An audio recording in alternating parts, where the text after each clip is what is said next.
കോൺഗ്രസ്സുകാർ തമ്മിൽ നേതാക്കന്മാർ അടിയല്ലേ, പിന്നെ അങ്ങനെ ജനങ്ങൾ അറിയാതിരിക്കുന്നത്.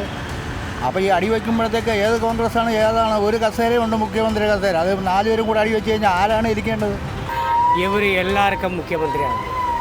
ഇവിടെ പ്രതിപക്ഷം ഇല്ലല്ലോ, ഇപ്പോൾ പ്രതിപക്ഷം എന്ന് പറയാൻ ഇല്ല ആരും. കെ മുരളീധരൻ ലീഡർഷിപ്പായിട്ട് വരുവാണെങ്കിൽ അവർക്ക് വേണ്ടപ്പെട്ടവരെ മാത്രം പൊക്കിക്കൊണ്ടുവരിക, അല്ലാത്ത നല്ല പ്രവർത്തിക്കുന്നവരെയൊക്കെ എടുത്ത് ചീണ്ടിക്കളയുക. എൻ്റെ കുടുംബവും എൻ്റെ ആൾക്കാരും നന്നാണ്, അല്ല ജനങ്ങളെ ബോധിപ്പിക്കാനല്ല, ജനങ്ങളെ നന്നാക്കാനും അല്ല. അല്ലാതെ ഇങ്ങനെ പോയാൽ കഥം പതിച്ചുകൊണ്ടേ ഇരിക്കും. നമ്മുടെ കേരളം വീണ്ടും ഒരു നിയമസഭാ തിരഞ്ഞെടുപ്പിനെ അഭിമുഖീകരിക്കുവാനായി ഒരുങ്ങുകയാണ്. CPM-ഉം BJP-യും കോൺഗ്രസും ഇഞ്ചോടിഞ്ച് പോരാട്ടത്തിനായി തയ്യാറെടുക്കുമ്പോൾ കോൺഗ്രസിന് വീണ്ടും ഒരു ഊഴം കേരളത്തിൽ സാധ്യമാണോ എന്നൊരു ചോദ്യമാണ് കേരളത്തിൽ വീണ്ടും ഉയരുന്നത്. അതിന് കാരണം മറ്റൊന്നുമല്ല, കോൺഗ്രസിലുള്ള തമ്മിലടിയും മറ്റും തന്നെയാണ്. കോൺഗ്രസിനെ പറ്റിയും പ്രതിപക്ഷ നേതാവായ VD സതീശിനെ പറ്റിയും ജനങ്ങൾക്ക് പറയാനുള്ളത് ഒന്ന് കേട്ടു നോക്കാം. ഇവിടെ പ്രതിപക്ഷം ഇല്ലല്ലോ, ഇപ്പോൾ പ്രതിപക്ഷം എന്ന് പറയാൻ ഇല്ല ആരും. VD സതീശിന്റെ പിടിപ്പുകേടായിരിക്കും എന്ന് തോന്നുന്നുണ്ടോ?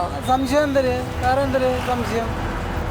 VD സതീശിനെ കാട്ടി നല്ലൊരു പ്രതിപക്ഷ നേതാവായിരുന്നു ഉമ്മൻചാണ്ടിയും രമേശ് ചെന്നിത്തലയെന്ന് തോന്നുന്നുണ്ടോ? സംശയം എന്ത്, അതിന് വേറെ വ്യത്യാസമുണ്ടോ? ഇനി മാറ്റി പറയാനുണ്ടോ?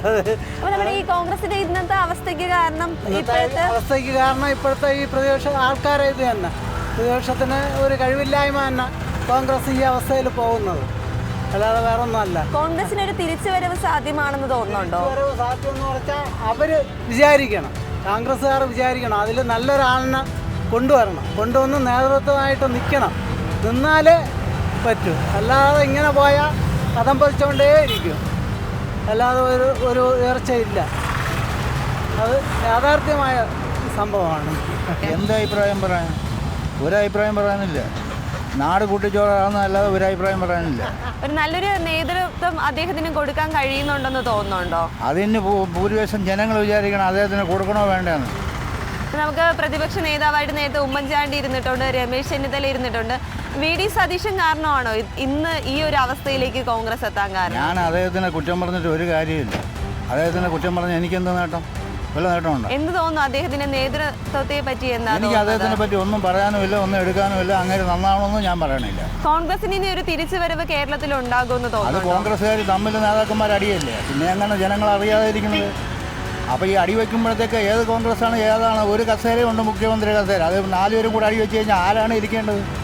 അത് ഇരിക്കണത് നേതാക്കന്മാർ തീരുമാനിക്കണം. ആദ്യം തമ്മിലടി നിർത്തി കഴിഞ്ഞാൽ അതെ, അവരെ അടി നിർത്തി കഴിഞ്ഞ് കഴിഞ്ഞാൽ അവർ വരുമോ ഇല്ല എന്നുള്ളത് അവർ തന്നെ തീരുമാനിക്കണം. മനസ്സിലായി? അപ്പോൾ ജനങ്ങളെല്ലാം തിരിയും അവർക്ക് വേണ്ടി, അല്ലാതെ ചുമ്മാ അവർ വന്നിട്ട് 4 പേരും കൂടെ അടി വെച്ചാൽ ഒരു കസേരയ്ക്ക് വേണ്ടി. എന്തിനാണ് അതിൻ്റെ അർത്ഥം? പറ. ഒന്നും നേടാൻ കഴിയില്ല. ഒന്നും നേടാൻ കഴിയില്ല. ജനങ്ങളെ നശിക്കണം, അല്ലാതെ അവർ നന്നാവും, നമ്മൾ നശിക്കും. അത്രേ ഉള്ളൂ, ഇല്ലേ? അതെ അതെ അതെ. നമ്മൾ ടാക്സും കൂട്ടി GST കൂട്ടി എല്ലാം കൂട്ടി വരുമ്പോൾ 100 രൂപയുടെ സാധനം വാങ്ങിക്കുമ്പോൾ 10 രൂപ ടാക്സ് പോവുകയാണ്. ഇത് ആര് കാരണം? ഇവിടുത്തെ സർക്കാരും കേന്ദ്ര സർക്കാരും കാരണമാണ് ഇപ്പോൾ ഈ പാവങ്ങൾ കിടന്ന് അങ്ങോട്ടും ഇങ്ങോട്ടും വട്ടം ഓടുന്നത്, ഇല്ലേ? 2 രൂപയ്ക്ക് വാങ്ങിച്ച ഉപ്പ് ഇപ്പോൾ 15 രൂപയായില്ലേ? ഞാൻ അന്ന് 1 പൈസ 2 പൈസയ്ക്കുള്ള കടുവ്, മല്ലി, പിന്നെ മുളക് ഇതൊക്കെ 1 പൈസ 2 പൈസയ്ക്ക് വാങ്ങിച്ചുകൊണ്ടിരുന്ന ഞാൻ ഇന്ന് ആ സാധനത്തിന് വേണമെങ്കിൽ 85 രൂപ എടുക്കണം. ആണോ? അപ്പോൾ ആര് കാരണം? ഇങ്ങനെ കയറിക്കൊണ്ടിരിക്കുകയും ചെയ്യും, അവർ കൊള്ളയടിക്കുകയും ചെയ്യും. ഈ കസേരയ്ക്ക് അടി വയ്ക്കണം എന്തിനാണെന്ന് വെച്ച് കഴിഞ്ഞാൽ എൻ്റെ കുടുംബവും എൻ്റെ ആൾക്കാരും നന്നാണ്, അല്ല ജനങ്ങളെ ബോധിപ്പിക്കാനല്ല, ജനങ്ങളെ നന്നാക്കാനും അല്ല. ശരിയല്ലേ? അതെ അതെ അതെ. അപ്പോൾ ഇവരാണ് തീരുമാനിക്കേണ്ടത് ജനങ്ങളെ നന്നാക്കണം. എല്ലാവരും പോലെ ഞങ്ങൾ വാഗ്ദാനം ചെയ്യണം ഇന്ന പോലെ കയറുമ്പോൾ. അതെ, ഇലക്ഷൻ വരുമ്പോൾ മാത്രം മോഹന വാഗ്ദാനങ്ങൾ നൽകുന്നു. ഈ 2ാമത്തെ പ്രാവശ്യം പിണറായി സർക്കാർ ജയിച്ചപ്പോഴത്തേക്ക് വാർത്തക പെൻഷൻ കൊടുക്കുമെന്ന് പറഞ്ഞാൽ എങ്ങനെയാണെന്ന് അറിയാം. 2000 രൂപ ആക്കി കൊടുക്കാമെന്നാണ് പ്രസ്താവന നടത്തിയത്. അതെ അതെ. ഇപ്പോൾ ഇറങ്ങാറായി, എന്നിട്ടാണ് 2000 ആക്കിയത്. ഇറങ്ങുന്നതിന് മുമ്പ് ചെയ്താൽ മതിയല്ലോ എന്നുള്ളൊരു അത് അവരുടെ തീരുമാനം. ജനങ്ങൾ അങ്ങനെയല്ല നോക്കിയേക്കണം. ജനങ്ങൾക്ക് വരാൻ പോകുന്ന തെരഞ്ഞെടുപ്പിൽ 3ാമത് ഇടതുപക്ഷത്തിന് ജനങ്ങൾ തിരഞ്ഞെടുക്കുമെന്ന് തോന്നുന്നുണ്ടോ? അതിപ്പോൾ ഞാനല്ല തീരുമാനിക്കണം, ബാക്കി കോടിക്കണക്കിന് ജനങ്ങളുണ്ട്. തോന്നുന്നു ഇവരുടെ ഈ ഒരു തുടർ ഭരണം കണ്ടിട്ട് 10 വർഷം ആവാൻ പോവുകയാണ് ഇടത് സർക്കാർ നമ്മുടെ കേരളത്തിൽ ഭരണം തുടങ്ങിയിട്ട്. ആ ഒരു മൊത്തത്തിലുള്ള ഭരണം വിലയിരുത്തുമ്പോൾ വീണ്ടും ഒരു സാധ്യത കാണുന്നുണ്ടോ? അത് സാധ്യത എന്ന് പറഞ്ഞാൽ എനിക്ക് ജോലി എടുത്താലേ കഴിയാൻ പറ്റുള്ളൂ. അവരും ജോലി എടുത്താലും കഴിയണം. അതുകൊണ്ട് എനിക്ക് അവരെ കുറ്റം പറഞ്ഞിട്ട് കാര്യമില്ല. മനസ്സിലായോ? ഞാൻ ജോലി എടുത്താലേ എനിക്ക് കഴിയാൻ പറ്റുള്ളൂ, അല്ലെങ്കിൽ അവർ കൊണ്ട് തന്നിട്ടല്ല ഞാൻ കഴിക്കുന്നത്. ഇനി ഏത് സർക്കാർ വന്നിരുന്നാലും ഈ ലെവലിൽ പോകണമല്ലാതെ ഇതിന് മേലെ അതുക്ക് മേലെ പോകണമല്ലാതെ ഇനി താന്ന് വരുമെന്ന് നോക്കുകയും വേണ്ട. ശരിയല്ലേ? പ്രതിപക്ഷ നേതാവ് ആദ്യഘട്ടങ്ങളിലൊക്കെ അല്പം സ്മാർട്ടായിരുന്നു. പക്ഷേ എത്രയോ പ്രശ്നങ്ങൾ കൂടെ ഉണ്ടായപ്പം അതിനുവേണ്ടി നല്ല രീതിയിൽ പ്രതികരിക്കുന്നില്ല. ആ ഒരു സങ്കടം ഞങ്ങൾക്കുണ്ട്. അപ്പോൾ ഈ കോൺഗ്രസിന്റെ ഇന്നത്തെ ഒരു നിലയ്ക്ക് കാരണം ഈ വി ഡി സതീശന്റെ നല്ല നേതൃത്വം ഇല്ലായ്മ തന്നെയാണോ? നല്ല നേതൃത്വം ഉണ്ട്, ഇല്ലെന്ന് പറയാൻ പറ്റില്ല. പക്ഷേ ഒരു കാര്യം ഞാൻ തീർച്ചയായിട്ടും പറയാം. കെ കരുണാകരൻ്റെ മോൻ കെ മുരളീധരൻ ലീഡർഷിപ്പായിട്ട് വരുവാണെങ്കിൽ, മുഖ്യമന്ത്രി സ്ഥാനത്തേക്ക് അദ്ദേഹത്തെ പ്രചരിപ്പിക്കുകയാണെങ്കിൽ അടുത്ത പ്രാവശ്യം വരും എന്നുള്ളതിൽ ഒരു മാറ്റവുമില്ല. ഗ്രൂപ്പ് കളി ഇതിൻ്റെ സൈഡിൽ കൂടെയൊക്കെ നടക്കും. അതില്ലാതിരിക്കാൻ കോൺഗ്രസ്സിന് പറ്റില്ല. കാരണം ഞാൻ തുറന്നു പറയാം, എല്ലാവർക്കും മുഖ്യമന്ത്രിയാവണം. അതെ, എല്ലാവർക്കും മുഖ്യമന്ത്രിയാവണം. ആ ഒരു സ്വഭാവം മാറ്റിവെച്ചിട്ട് കോൺഗ്രസ്സിനെ വളർത്താനായിട്ടും ശക്തിപ്പെടുത്താനായിട്ടും എല്ലാവരും കൂട്ടായ്മ ഉണ്ടാവണം. പ്രത്യേകിച്ചും ഗിരീഷോട്ട് താമസിക്കുന്ന അദ്ദേഹത്തിൻ്റെ പേര് ഞാൻ മറന്നുപോയി. അദ്ദേഹത്തിനെയൊക്കെ ആക്റ്റീവായിട്ട് നിർത്തണം. എന്നാലേ കോൺഗ്രസ് ഇനി ഇവിടെ രക്ഷപ്പെടുകയുള്ളൂ. ഇതിൽ 1-2 വലിയ നേതാക്കന്മാർക്ക് സ്വന്തമായിട്ട് അവർക്ക് മുൻനിരയിൽ വരണമെന്ന് അവരാഗ്രഹിക്കുന്നു. ആ ആഗ്രഹം മാറ്റി നിർത്തിയിട്ട് ഈ പാർട്ടിയെ വളർത്താനും മുന്നോട്ട് വരാനും വിപുലീകരിക്കാനുമുള്ള ശ്രമങ്ങൾ അവർ നടത്തിയേ പറ്റൂ. എന്നാലേ അടുത്ത പ്രാവശ്യമെങ്കിലും നമുക്ക് ഭരണം പിടിച്ചെടുക്കാൻ പറ്റും. ഇപ്പോൾ ഈ അടുത്ത ആളല്ല പുള്ളി ഇത്തിരി പ്രഗത്ഭനായത്, ഇതിന് മുമ്പേ ആയിട്ടില്ല. അറിയാമല്ലോ, അടുത്ത കോൺഗ്രസ് നിലപാട് മാറിയപ്പോൾ അടുത്ത പുതിയ ആൾക്കാരിങ്ങനെ വന്നത്. പിന്നെ പ്രതീക്ഷയുണ്ട് പുള്ളി ഭരണത്തിൽ വരുമെന്നാണ് നമ്മളെ ഏക പ്രതീക്ഷ. ചേട്ടാ, നമുക്കിപ്പം ഉമ്മൻചാണ്ടി പ്രതിപക്ഷ നേതാവായിട്ടുണ്ട്, രമേശ് ചെന്നിത്തല ആയിട്ടുണ്ട്. പക്ഷെ കോൺഗ്രസ് ഇത്രയും അധംപതിച്ച ഒരു അവസ്ഥയിലായത് വി ഡി സതീശനായതിനു ശേഷമാണ്. അപ്പൊ അദ്ദേഹത്തിന്റെ നേതൃത്വത്തിന്റെ എന്തെങ്കിലും കുഴപ്പമായിരിക്കും? ഗ്രൂപ്പ് കളിയാണ് ഇത് കംപ്ലീറ്റ് മാറിയിരിക്കുന്നത്, അല്ല വേറെ ഒന്നുമല്ല. ഗ്രൂപ്പ് കളിക്കാതെ എല്ലാവരും കൂടെ ഒറ്റക്കെട്ടായിട്ട് നിന്ന് കഴിഞ്ഞാൽ കോൺഗ്രസ് ഭരണത്തിൽ വരും. പക്ഷേ ഇനി വരുമെന്ന് എനിക്ക് തോന്നുന്നില്ല. ഉടൻ തന്നെ എന്തെങ്കിലും സാധ്യത കാണുന്നുണ്ടോ? ചാൻസ് ഒരു 1% എനിക്ക് പറയാൻ പറ്റുള്ളൂ. അത്രയ്ക്ക് മോശം അവസ്ഥയിലാണ്. മോശമൊന്നും അവരെ ഞാൻ കുറ്റം പറയുന്നില്ല. നമ്മൾ മെയിൻ ഗ്രൂപ്പ് കളി ഇത്രയേ ഉള്ളൂ. എല്ലാവർക്കും മുഖ്യമന്ത്രി ആവണമെന്നുള്ള ഒരാഗ്രഹം. അപ്പോൾ അത് അവർ തന്നെ അത് പറഞ്ഞ് സോൾവ് ചെയ്താലേ അവർ തന്നെ അത് കുളിപ്പിച്ച് കളഞ്ഞു, അത്രയേ ഉള്ളൂ, അല്ല വേറെ. കേരളത്തിന്റെ പ്രതിപക്ഷ നേതാവ് വി ഡി സതീശനെ പറ്റി എന്താ അഭിപ്രായം? അയാൾ നല്ല നേതാവാണ്. പക്ഷേ കോൺഗ്രസിൻ്റെ തമ്മിച്ചല്ല ഒരു പ്രശ്നം. അർഹതയില്ലാത്തതിന് അധികാരം വേണം.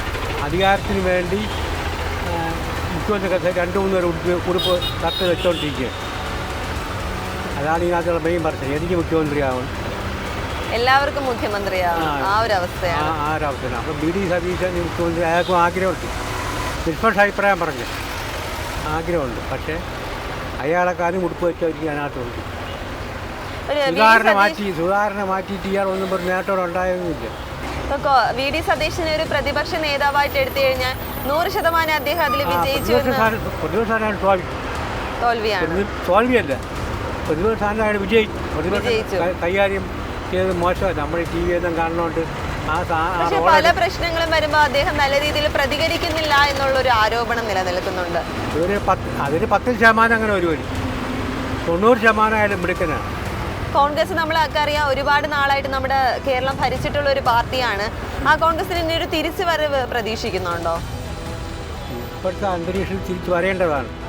അത് കോൺഗ്രസിനകത്തുള്ള ആഭ്യന്തര ഘടകം ഇല്ലാതാക്കി. ഇപ്പോൾ മുഖ്യമന്ത്രി കസേര ആരാണെന്ന് 3-4 ഉടുപ്പ് വെച്ച് ഇപ്പം മുഖ്യമന്ത്രി കസേര ആരാണെന്ന് പറയുന്നില്ല, മനസ്സിലാക്കാൻ പറയുന്നില്ല. അപ്പോൾ ഈ ഇലക്ഷൻ കഴിഞ്ഞ് ജയിക്കുന്നവരിൽ ആരാണ് മുഖ്യമന്ത്രി സ്ഥാനം നിശ്ചയിക്കാനാണ് തീരുമാനം. അത് അർത്ഥം മനസ്സിലാക്കാൻ ആഫീസിലെ കുഴപ്പമുണ്ട്, ഇതിനാണ് പറയുന്നില്ല. മറ്റേ ഇടതുപക്ഷത്ത് മുഖ്യമന്ത്രി കസേര എന്ന ഒരാളെന്ന് പറഞ്ഞാൽ അതില്ല, പിന്നെ ഒരു മാറ്റം.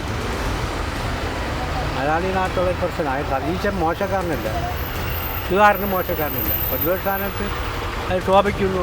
തമ്മിലടിയൊക്കെ കഴിഞ്ഞു കഴിഞ്ഞാൽ മാറ്റി നിർത്തി കഴിഞ്ഞാൽ അല്ല ഇപ്പോഴേ കോൺഗ്രസ്സിന് വരാൻ ഒരു ചാൻസാണ്. അതെ അതെ, ഇപ്പോൾ വന്നില്ലെങ്കിൽ ഇനി വരാൻ നല്ല ഭരണവിരുദ്ധ വികാരം നിലനിൽക്കുന്നുണ്ട് ജനങ്ങൾക്കിടയിൽ. അപ്പൊ ഈ ഒരു അവസരം മുതലാക്കി വരികയാണെങ്കിൽ മേ ബി കോൺഗ്രസിന് തിരിച്ചുവരവ് സാധ്യമാണ്. അത് എത്രത്തോളം വിജയിക്കുന്നതനുസരിച്ചിരിക്കും. പ്രതിപക്ഷ നേതാവ് ആദ്യമൊക്കെ ഉള്ളായിരുന്നു, ഇപ്പം വലിയ ഗുണമൊന്നുമില്ല. അവരുടേതായ കുറച്ച് വ്യക്തികളായിരുന്നാലും അന്യ ആൾക്കാരായിരുന്നാലും അവർക്ക് വേണ്ടപ്പെട്ടവരെ മാത്രം പൊക്കിക്കൊണ്ടുവരിക, അല്ലാത്ത നല്ല പ്രവർത്തിക്കുന്നവരെയൊക്കെ എടുത്ത് ചീണ്ടിക്കളയുക, അല്ലെങ്കിൽ വേറെ ആരെങ്കിലും കൊണ്ട് എന്തെങ്കിലും പറയാൻ വെച്ച് അവരെ കൊണ്ട് പ്രശ്നം ഉണ്ടാക്കും. അതാണ് കോൺഗ്രസ് ഇവിടെ കച്ചി പിടിക്കാത്തത്. പ്രതിപക്ഷ നേതാവെന്ന രീതിയിൽ അദ്ദേഹത്തിന് 100% വിജയിക്കാൻ കഴിഞ്ഞിട്ടുണ്ടോ?